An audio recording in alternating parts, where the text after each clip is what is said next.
Welcome to our lecture on British expansion beyond the Indian frontiers. Today, we are going to explore how the British East India Company, having consolidated its power within the Indian subcontinent, began to look outward, reshaping the borders and destinies of neighboring nations. During the period of British domination, India's relations with its neighbors were entirely dictated by the needs of British imperialism. The British government had two major aims in Asia and Africa. First, the strategic aim. They needed to defend their prized Indian empire and keep rival European powers far away. Second, the economic aim. They wanted to relentlessly promote British commercial interests. These strategic and economic aims inevitably led to territorial conquests outside India's natural frontiers. But who paid for this expansion? It wasn't London. The cost was entirely borne by India. Indian soldiers were sent to shed their blood in foreign lands, and Indian taxpayers footed the massive bill. To give you an idea of the scale, by 1904, over half of India's entire revenue was being poured into the military. With India firmly under control, the British shifted their focus outward. This flowchart shows the various frontiers they engaged with. In this session, we will specifically examine their complex relations with Nepal and the eventual conquest of Burma before we move on to other neighboring regions. Let's begin with Nepal. In 1767, Raja Prithvi Narayan Shah led the Gorkha army to attack the Katmoon Valley, which was then ruled by the Malla dynasty. This conquest disrupted established trade routes between Nepal and the East India Company in Patna. The Malla kings actually begged the British for help, but the Gorkhas successfully defended themselves and rapidly expanded their powerful kingdom all the way from Bhutan to the Sutlej River. This rapid Gorkha expansion eventually clashed with other regional powers. In 1805, the ruler of Kangra, Sinsar Chand, attacked Bilaspur. Bilaspur called in the Gorkhas, who pushed into Kangra. Desperate, Sinsar Chand invited the powerful Maharaja Ranjit Singh of Punjab to help, offering him a fort in return. Ranjit Singh, knowing he'd eventually have to face the Gorkhas anyway, agreed. In 1809, his Sikh troops defeated the Gorkha army, forcing them back across the Sutlej. Meanwhile, tensions with the British were brewing. In 1801, the Nawab of Awadh handed Gorakhpur over to the East India Company. Suddenly, the expanding British and the expanding Gorkhas were face-to-face across a very poorly defined border. When Gorkha General Amar Singh Thapa conquered Palpa and demanded rent from British-held Butwal, the dispute escalated. After a decade of friction, Lord Hastings formally declared war on the Gorkha kingdom in 1814. The British expected an easy win, but the Gurkhas fought fiercely, repeatedly defeating British columns. However, British superiority in money and materials eventually wore them down. The battle at Malawan in the spring of 1815 was incredibly bloody. It ended on May 15th when Commander Amar Singh Thapa surrendered. They agreed to cede territory and allow Nepali soldiers to join the British army. But peace broke down when Nepal refused to accept a British resident in Kathmandu. Because Nepal refused the resident, fighting resumed. The British pushed to within 50 miles of Kathmandu, forcing Nepal's hand. In 1816, the war officially ended with the Treaty of Sigali. The terms were harsh. Nepal had to accept the British resident, cede Garhwal and Kumaon, abandon claims to the Terai, withdraw from Sikkim, and give up Western territories. In total, Nepal lost one-third of its land. Looking at this map, you can see the sheer scale of the territorial shift. The brown area shows Nepal's borders after the treaty, while the gray areas represent the massive tracts of land, including Garhwal, Kumaon, and Sikkim, that were stripped away and absorbed into the British sphere of influence. For the British, this treaty was a massive strategic win. They gained better trade access to Central Asia. They acquired beautiful, cool hill stations like Shimla and Mussoorie, which became vital retreats from the Indian summer heat. And perhaps most importantly, it formalized the entry of fiercely loyal Gorkha soldiers into the British army. The British were deeply impressed by the fighting spirit of the Nepalis. This legacy outlasted the British Empire itself. After 1947, a tripartite agreement allowed both independent India and Britain to continue recruiting Gurkhas. Today, over 20,000 Nepali nationals serve in the Indian Army. As the legendary Indian Army chief Sam Manekshaw once said, "If a man says he is not afraid of dying, he is either lying or he's a Gurkha." Gurkhas also played a role in India's freedom struggle. Ram Chand Thakur, a Gorkha rifle soldier, joined Subhas Chandra Bose's Indian National Army and actually composed the famous marching song Kadam Kadam Badaya Ja. However, this long-standing military relationship hit a roadblock recently. In 2022, India introduced the short-term Agnipath scheme. Nepal blocked the recruitment of Nepalese Gorkhas under this scheme, arguing it violated the consensus required by the 1947 agreement. Now let's shift our gaze eastward to Burma, modern-day Myanmar. Before the British arrived, Burma was ruled by the powerful and expansionist Konbaung dynasty. Kings like Bodapaya aggressively expanded their territory, taking over Tenasserim, Pegu, and Arakan. By conquering Manipur in 1813 and Assam in 1822, the Burmese Empire expanded right up to the borders of British India, setting the stage for an inevitable clash. The resulting conflict wasn't just about borders. The Anglo-Burmese wars were driven by a mix of factors. Yes, there were border clashes, but the British were also drooling over Burma's vast timber resources. Furthermore, they saw Burma's large population as a captive market for British cotton and manufactured goods. Finally, they were paranoid about rival French influence creeping into the region from Southeast Asia. This brings us to the First Anglo-Burmese War, fought under Governor-General Lord Amherst. The British viewed the Burmese presence in Manipur and Assam as a direct threat. When the Burmese commander Maha Bandula marched troops into Cachar and Burmese forces captured the British-held Shalpuri Island near Chittagong, the British officially declared war in February 1824. The British strategy relied on an amphibious assault. A massive naval force carrying 10,000 British and Indian troops, led by Sir Archibald Campbell, struck at Rangoon. The fighting was brutal, and the brilliant Burmese commander Maha Bandula was killed in action. By early 1826, the Anglo-Indian army had pushed all the way to Yandabo, just 80 kilometers from the Burmese capital. Exhausted and facing financial ruin, both sides agreed to peace.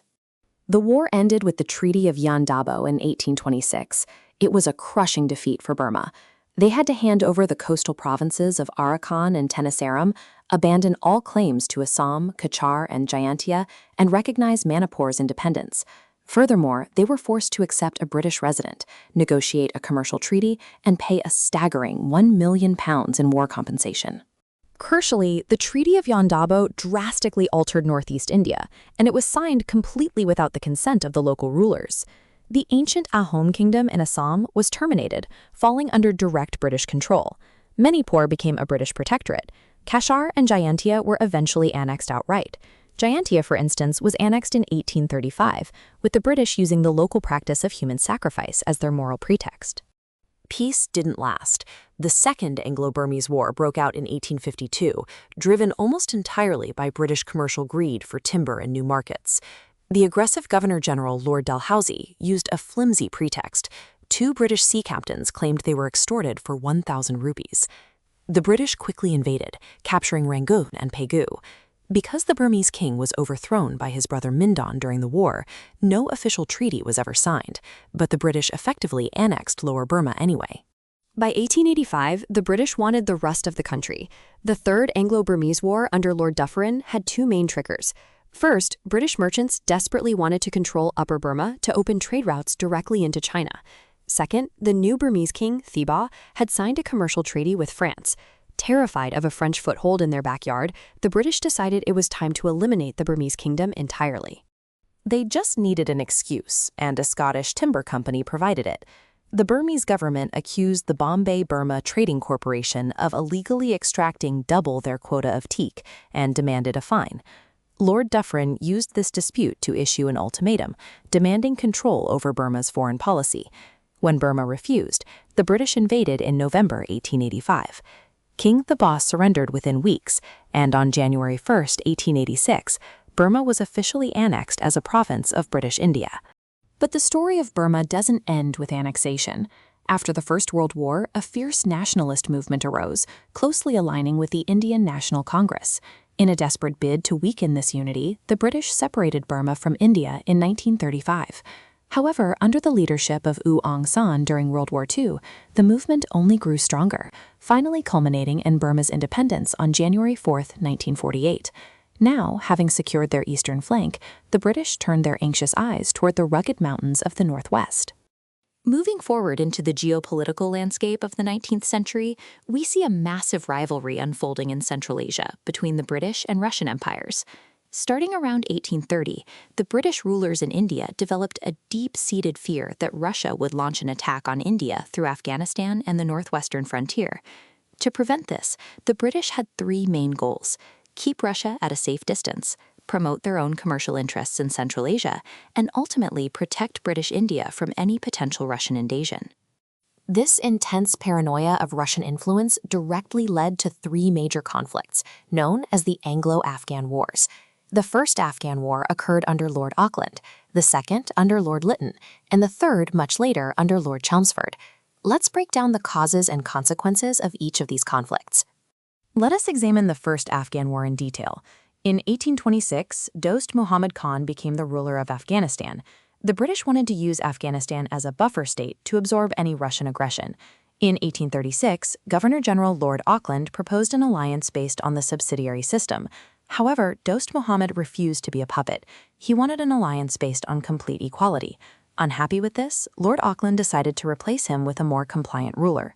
This led to the Tripartite Treaty of 1838, signed by the British, the Sikh ruler Maharaja Ranjit Singh, and the exiled Afghan ruler Shah Shuja.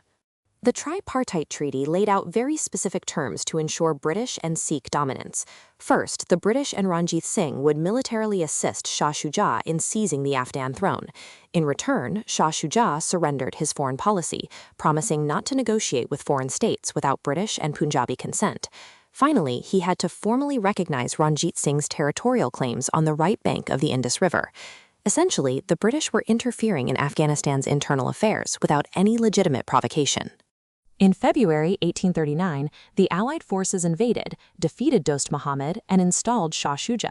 By 1840, Dost Muhammad was captured and exiled to India.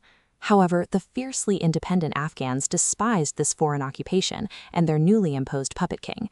Anger brewed, and on November 2, 1841, a massive uprising broke out in Kabul. The Afghan resistance was so fierce that by December, the British were forced to sign a humiliating treaty, agreeing to evacuate Batidri entirely and restore Dost Muhammad to the throne. The retreat from Kabul in January 1842 remains one of the most devastating military disasters in British history. As the 16,000 British troops and camp followers withdrew, they were relentlessly attacked in the freezing mountains. Only a single man reached the frontier alive. Shah Shuja was quickly assassinated. Although the British temporarily reoccupied Kabul in September to save face, the new Governor-General, Lord Ellenborough, realized the futility of the occupation. In 1843, Dost Muhammad was officially restored. The entire adventure was a catastrophic failure, costing 20,000 lives and 1.5 crore rupees. Following this massive failure, the British adopted a phase of non-interference. As Russia continued to advance southward, the British pragmatically resumed relations with Dost Muhammad. This culminated in the 1855 Treaty of Peshawar, a treaty of friendship where both sides agreed to respect territories, avoid internal interference, and share friends and enemies. Dost Muhammad proved incredibly loyal to this treaty, maintaining absolute neutrality when Britain was vulnerable during the Crimean War and the Indian Revolt of 1857. This non-interference policy was vigorously continued by Lord Lawrence. This peaceful phase did not last. After their defeat in the Crimean War, Russia turned its expansionist focus back to Central Asia, reigniting British hysteria. In 1876, Lord Lytton was sent to India specifically to counter this threat. The new Afghan emir, Sher Ali, actually wanted British help against Russia, but the British refused to promise unconditional military aid. When Sher Ali allowed a Russian delegate into Kabul in July 1878, Lytton demanded he also receive a British mission. Sher Ali refused, and the British used this as justification to launch the Second Anglo-Afghan War in November 1878. The British invasion force of 40,000 soldiers quickly occupied Kabul. Sher Ali fled to seek Russian aid but died shortly after, leaving the throne to his son, Muhammad Yaqub Khan. Recognizing his weak position, Yaqub Khan signed the Treaty of Gandamak in May 1879. This treaty gave the British exactly what they wanted: the right to station a British resident in Kabul and total control over Afghanistan's foreign policy, reducing the emir to a subordinate role on the international stage. However, just like the First War, this British triumph was incredibly short-lived. In September 1879, the newly appointed British envoy, Sir Louis Cavagnari, was murdered in Kabul.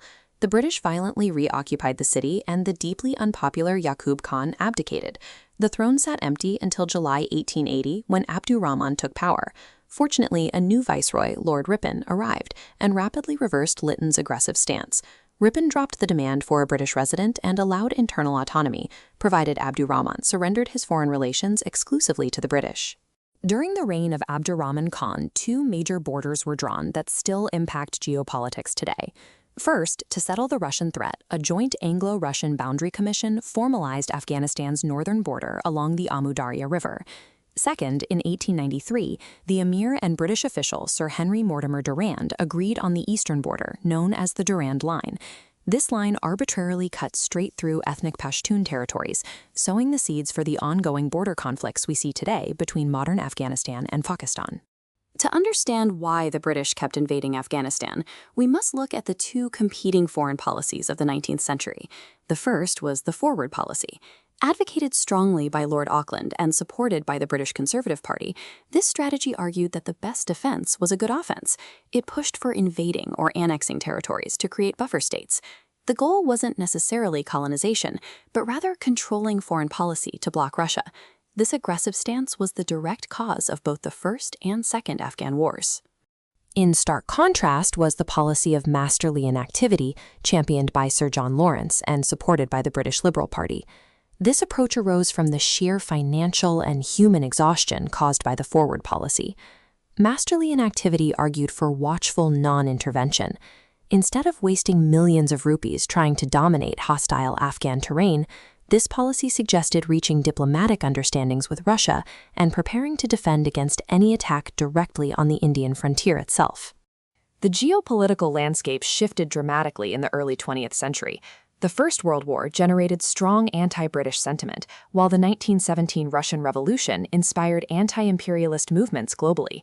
Empowered by this, the new Afghan emir, Amanullah, declared war on British India in 1919. By 1921, a treaty was signed granting Afghanistan full independence, including control over its own foreign affairs.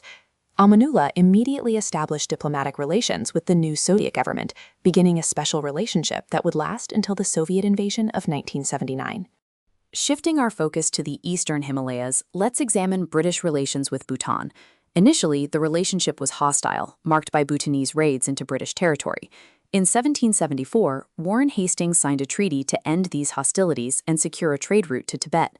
However, after the British annexed Assam in 1826 via the Treaty of Yandabo, the two powers shared a much longer border. The Bhutanese took advantage of regional instability to encroach on the Duars Plains, leading to severely strained relations. These border tensions eventually boiled over into the Duar War in 1864.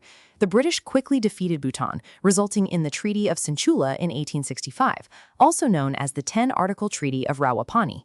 Under this treaty, Bhutan was forced to cede all the Bengal and Assam Duars to the British. In exchange, the British agreed to pay an annual subsidy of 50,000 rupees. Over time, relations improved so much that the Bhutanese king actually assisted the British expedition to Tibet in 1904. This growing cooperation was formalized in 1910 with the Treaty of Punakha. Through this agreement, Bhutan surrendered its foreign relations to the British and accepted them as the arbiter for regional disputes. In return, the British doubled the annual subsidy to 100,000 rupees and explicitly promised not to interfere in Bhutan's internal administration. This framework of internal autonomy and external reliance continued even after India's independence, with a new treaty in 1949 that further increased the subsidy. Moving to Sikkim, early British involvement was actually protective. In the late 18th century, the Gorkhas of Nepal had taken control of Sikkim. After defeating Nepal, the British signed the Treaty of Titalia in 1817, restoring the land to the Sikkimese monarchs, known as the Chogyals, and guaranteeing their security. The British did this out of pure self-interest. They wanted a direct trade route to Tibet that bypassed Nepal, and they wanted a strategic buffer to counter potential Russian intrusion into Tibet. However, British imperial greed soon overshadowed this protective stance.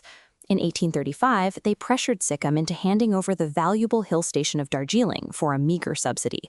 Relations soured completely in 1849, when a minor dispute gave Lord Dalhousie an excuse to send in troops, resulting in the outright annexation of Darjeeling and the fertile Meringue territory.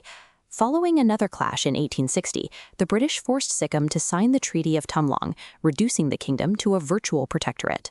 In 1886, Tibetan forces attempted to bring Sikkim under their control, prompting British military pushback. To settle the issue, the British bypassed Tibet entirely and negotiated directly with China, resulting in the Anglo-Chinese Agreement of 1890, or the Convention of Calcutta. This treaty formally recognized Sikkim as a British protectorate and gave the British exclusive control over its foreign affairs and internal administration. Because Tibet was not consulted, they flatly refused to recognize the treaty's newly demarcated borders. Jumping ahead to the post-independence era, Sikkim's status evolved significantly. In 1950, it became a protectorate of the new Republic of India. However, growing inequality led to massive anti-monarchy protests against the Chogyal in 1973.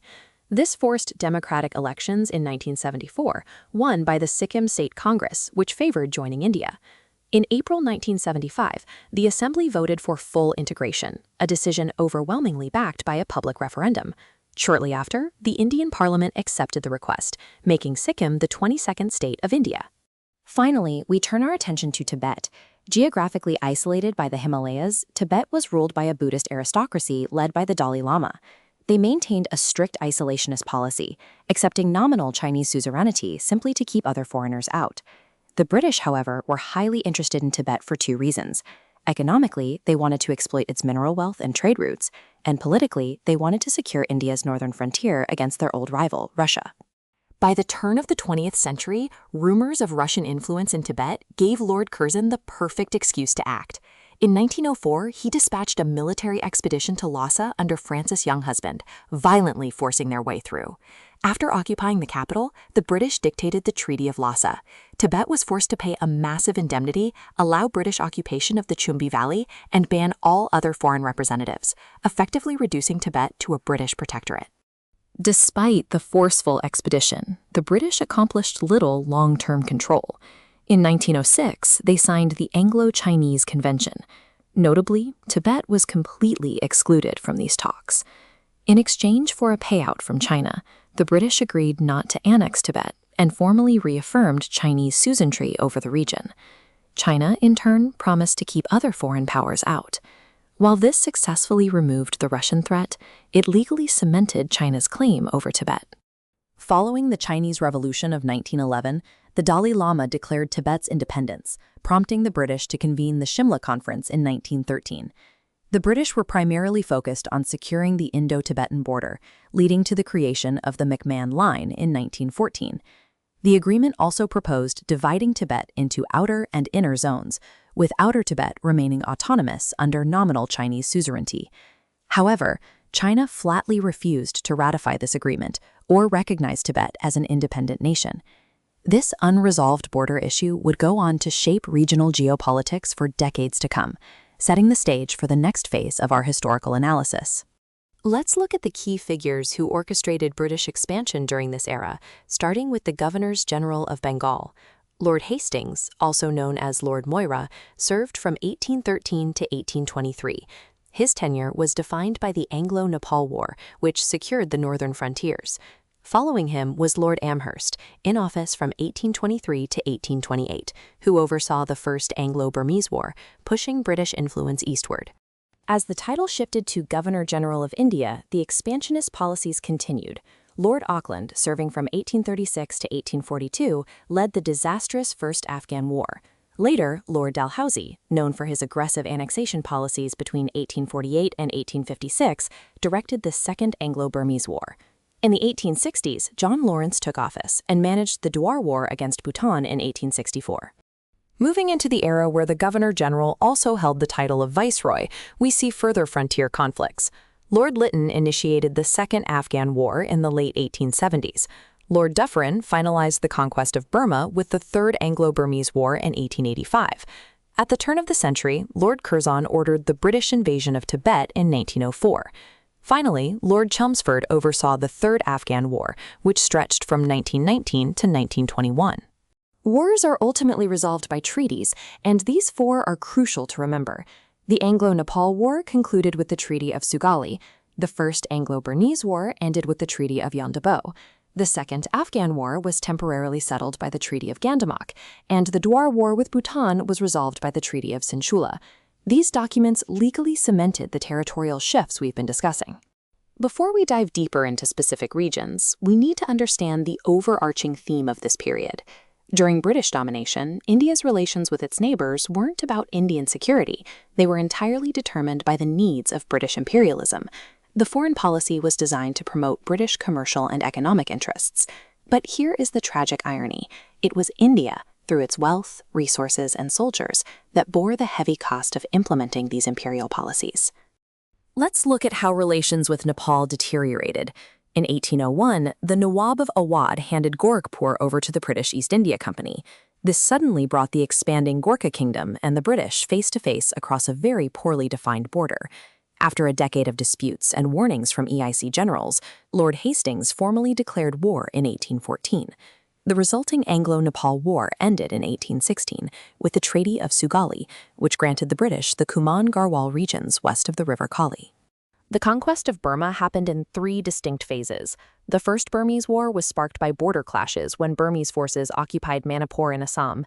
The 1826 Treaty of Yandabo ended this, giving the British control over Assam, Arakan, and Tenasserim. The Second Burmese War in 1852 was almost entirely the result of British commercial greed. It ended without a formal treaty, but the British seized Burma's entire coastline. Finally, in 1885, the Third Burmese War resulted in the complete defeat and annexation of Burma. To the northwest, British policy in Afghanistan was driven by intense paranoia over Russian influence. In 1839, the British, alongside Maharaja Ranjit Singh, attacked Afghanistan to replace Das Muhammad with their puppet Shah Shuja. This first Anglo-Afghan war was a catastrophic failure. It was an unprovoked interference that cost the British around 1.5 crore rupees and the lives of nearly 20,000 men. Decades later, they tried again, launching the Second Anglo-Afghan War in 1878, which led to the Treaty of Gandamak in 1879. Along the northern and northeastern frontiers, the British also consolidated their power against smaller states. In 1864, they defeated Bhutan in the Duar War. Through the Treaty of Sinchula, Bhutan was forced to cede all the Bengal and Assam Duars to the British. Just a few years prior, in 1861, the Treaty of Tumlong had officially reduced Sikkim to the status of a British protectorate, firmly bringing it under imperial control. This timeline beautifully visualizes the relentless pace of British expansion beyond India's traditional frontiers. Starting on the left, you see the acquisition of Kumaon and Garhwal in 1816. Moving through the century, we see the subjugation of Sikkim in 1861, the taking of the Duars in 1864, the ongoing struggles in Afghanistan culminating in the late 1870s, and the multi-decade campaign to completely absorb Burma by 1885. It was a century of constant, calculated aggression. To wrap up our discussion on this era, remember these core takeaways. Every frontier war, whether in Nepal, Burma, Afghanistan, Bhutan, or Sikkim, was dictated by British imperial and commercial needs, not by what was best for India. Treaties like Sugali and Yandabo were the legal tools of this expansion. And most importantly, the massive human and economic toll of building this vast buffer zone was entirely paid for by the people and resources of India.